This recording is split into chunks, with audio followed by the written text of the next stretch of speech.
come to the Leader of the Opposition, Kemi Badenoch. Thank you, Mr. Speaker.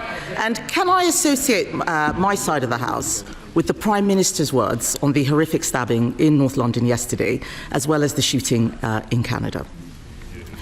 When he was Leader of the Opposition, the Prime Minister said, and I quote, "I never turn on my staff. When they make mistakes, I carry the can." What changed? Prime Minister. Well, Mr. Speaker, I've accepted responsibility and apologised for the mistakes that I made. But let me say this, Mr. Speaker.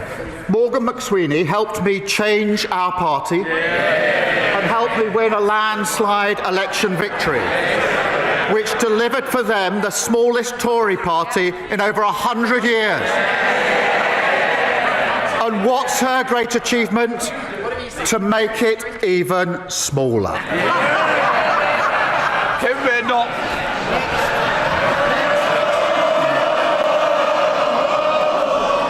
The Whips have done a great job today. This is like the 37th. Oh, you said, yeah, exactly. Done a great job today getting them cheering. We all know that they've been sick for the last week. Because let's remember, Mr. Speaker, just last week, he told us that he had full confidence in his Chief of Staff, Morgan McSweeney. On Sunday, he sacked Morgan McSweeney. Last week, he resigned. Yes. Last week, Mr. Speaker, he was defending the Cabinet Secretary. Now he is sacking him. Yes. What changed? Prime Minister. Mr. Speaker, in January, she said she had full confidence, 100% confidence, she said, be no more defections from her party. 48 hours later, the Shadow Foreign Minister defected. 8 days after that, the former Home Secretary defected. The only question now is, who's next? She needs to wake up. Her party is dying.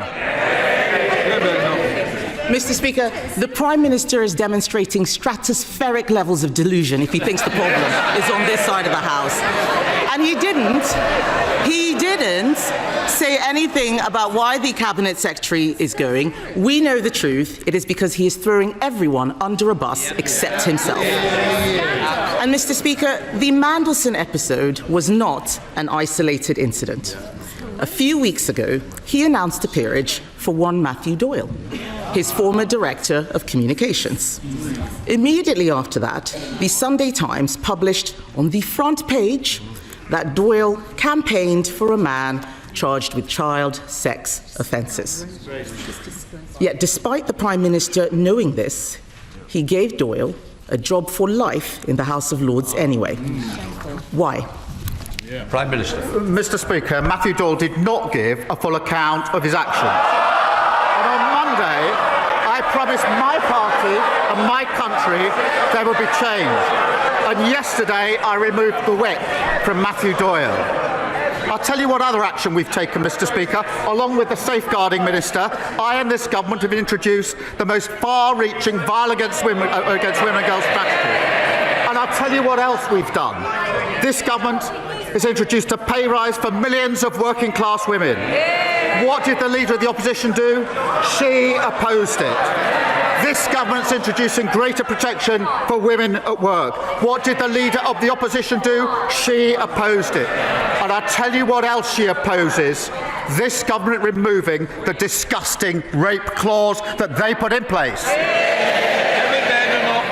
Mr. Speaker, the Prime Minister pretends not to know about Matthew Doyle. It was on the front page of the Sunday Times. He cannot explain why he gave this man a peerage, and I think they should be wondering why they're still cheering for him after that. And the Prime Minister, sometimes likes to claim, as he just did, that he cares about violence against women.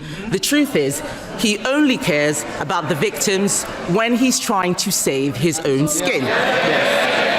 They can shake their heads. We saw it with grooming gangs. We saw it with Mandelson. And now we see it with Doyle. Isn't that what a former prosecutor would call an established pattern of behaviour? Mr. Speaker, I'm going to take no lectures from the Tories in standards in public life. She defended Partygate for months and months and months. And even now she says it was overblown. The Shadow Foreign Secretary broke the ministerial code by bullying. Boris Johnson kept her. The leader of the opposition promoted her. She sits on her front bench. Her former Shadow Justice Secretary complained about not seeing enough white faces in Birmingham, and she was too weak to sack him for racism.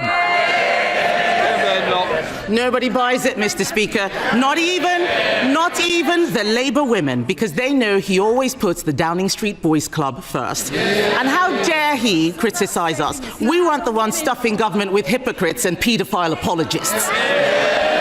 He can't build a team, Mr. Speaker. He has no plan. He can't even run his own office, let alone the country. He is now dealing with a new scandal of appointing someone who campaigned for a man convicted of having indecent pictures of girls as young as 10. Isn't the Prime Minister ashamed that that will be his legacy? Prime Minister. Mr. Speaker, my legacy is changing my party and winning a general election. And I'll tell you this, I kicked my former leader out of my party. Her former leader, Liz Truss, broke the economy and has descended into bonkers conspiracy theories. I kicked her out of Parliament. She's too weak to kick her out of their party. Kemi Badenoch. Mr. Speaker, he hasn't apologised for appointing Matthew Doyle because he won't take responsibility. He never does, and they know it. The Prime Minister is now telling everyone that he's never lost a fight. It's because he won't step into the ring. He's never lost a fight. He's walked away from welfare reform. He won't stand up to the unions. He won't stand up to China. He can't even stand up to Mauritius. He's had, Mr. Speaker, he's had 3 cabinet secretaries, 4 chiefs of staff, 5 director of communications in just 18 months. And now he is mired in yet another scandal. Does he ever look in the mirror and ask himself, is the real problem staring him in the face? Mr. Speaker, I delivered a landslide victory for our government. Only 4 people have ever led the Labour Party to victory in a general election. I'm one of them. And she talks about numbers. Let us remember, Mr. Speaker, 5 Prime Ministers, 7 Chancellors, 8 Home Secretaries, 8 Foreign Secretaries, 16 Housing Secretaries, all completely useless, all failed Britain, and this Prime Minister's clearing up the mess.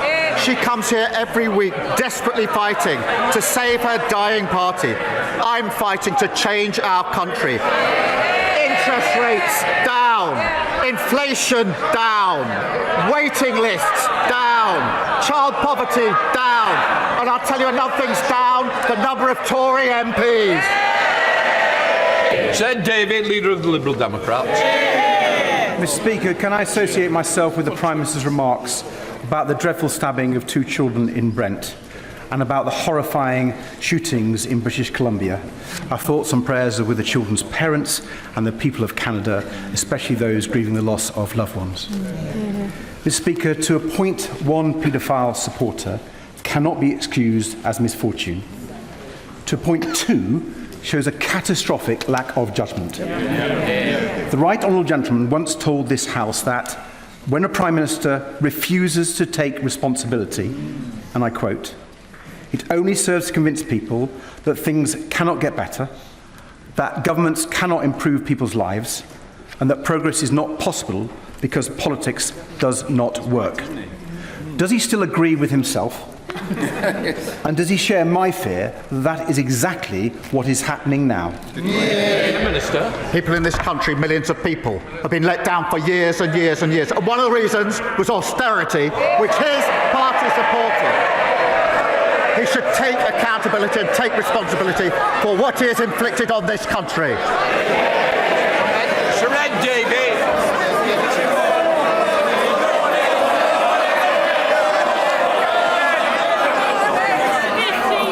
Mr. Speaker, I think I touched a raw nerve. But I think the whole House will agree that the Mandelson scandal has shown yet again why we need a duty of candour for anyone and everyone in public office. Mr. Speaker, there should be no more delays in putting the Hillsborough Law on the statute books. After the long fight by the bereaved families and so many others, like the Mayor of Greater Manchester, the Prime Minister once said it would be one of the first things he did in number 10. Will he finally do it now, even if it's the last thing he does? Prime Minister. The panel report in the Hillsborough case was when I started working on the Hillsborough case. That was in 2012, when his party were in power. And they could have passed this law a long time ago and saved a lot of grief. I'm proud that this Labour government is bringing in a Hillsborough law, something I've committed to for a very, very long time. Mr. Speaker, if I've just listened to the Prime Minister correctly, he's essentially rolled the same pitch in relation to Matthew Doyle as he did with Peter Mandelson, that they weren't clear with him. He appears to be the most gullible former Director of Public Prosecutions in history. But he has a slight problem, Mr. Speaker, because some of us do read the newspapers. And towards the end of last year, indeed on the 30th of December, having written to the House of Lords Appointments Commission, I received a response from the Chair, who advised me that as part of their vetting, they provide confidential advice to the Prime Minister on the propriety of a potential nominee. Will he release that advice? Prime Minister. Mr. Speaker, I've made my position clear. He knows how the system works. But, Mr. Speaker, and if he'll have read that the Queen Elizabeth Hospital, we see one of the worst failures in Scottish public life. Vulnerable children and adults put at risk. Evidence of serious warnings to the SNP government were ignored. He should have been looking at those, not looking at the newspapers. The First Minister should act because families deserve accountability.